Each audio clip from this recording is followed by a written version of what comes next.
Fergus. Hey Richard, how are you? Hey, I'm good, thanks, mate. How are you doing? Yeah, good. Very good over here.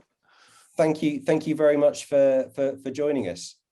No, my pleasure. Be part of your is it eighth birthday celebrations? It's the eighth birthday party. Yeah, Yeah. yeah. I guess most of the people watching this tonight will be at least familiar with Adnams. You know, very well known, very well respected brewery. Um, I mean, for anyone who for any reason is uninitiated, perhaps you could sort of give me a quick rundown of where you guys are, because I know that's a very important part of what you do, and sort of what your whole kind of philosophy is. Yeah, so Adnams has been brewing in Southwold, which is right on the Suffolk coast. So if you sort of draw a line between Ipswich and Norwich and drag it to the coast, that's basically where we are. So when I look out my window, when I'm not looking at you, if I look over there, I can see a lighthouse. So we're right on the coast. So Adnams has been brewing here since 1872. Actually, the brewery itself, which is called the Sow Bay Brewery, because the bay outside is called the Sow Bay, they've actually been brewing on this site for about 355 years. But it was the Adnams brothers bought the brewery in 1872, so it's been Adnams since then. With that kind of heritage and that kind of history, it's interesting that because I think you are considered a craft brewery, and you're in this box with a craft beer club.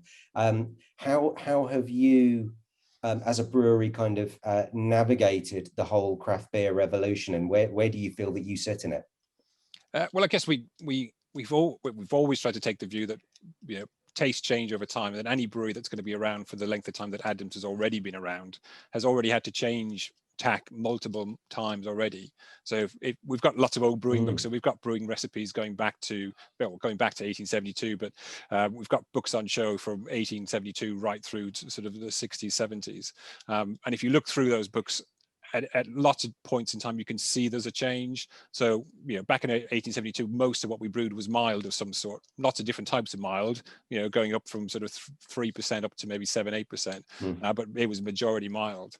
If the only thing we were making today was mild, I suspect we wouldn't be having this conversation. Oh no, haven't you heard mild's coming well, back? obviously, it's been coming back for about 20 years.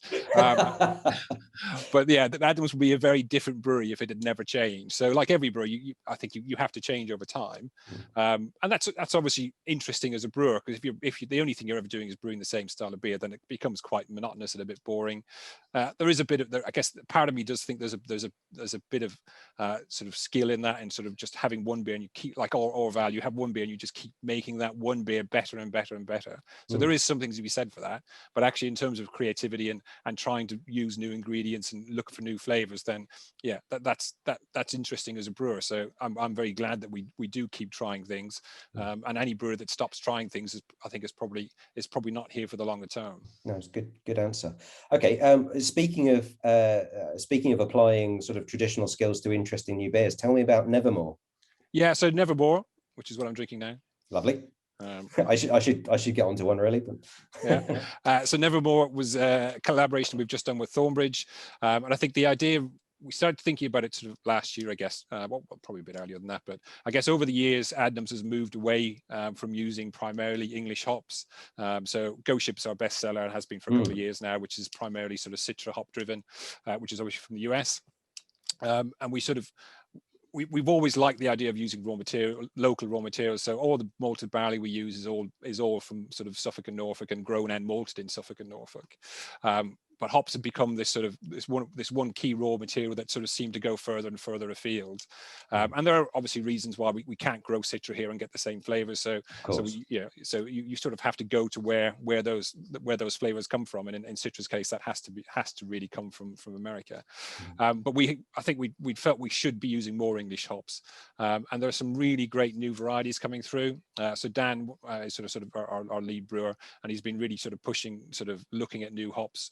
So the Mystics, the Harlequins, the Olicanas of the last couple of years. So really pushing and looking to see where those flavors are, and whether we can get a bit more fruit character in English hops.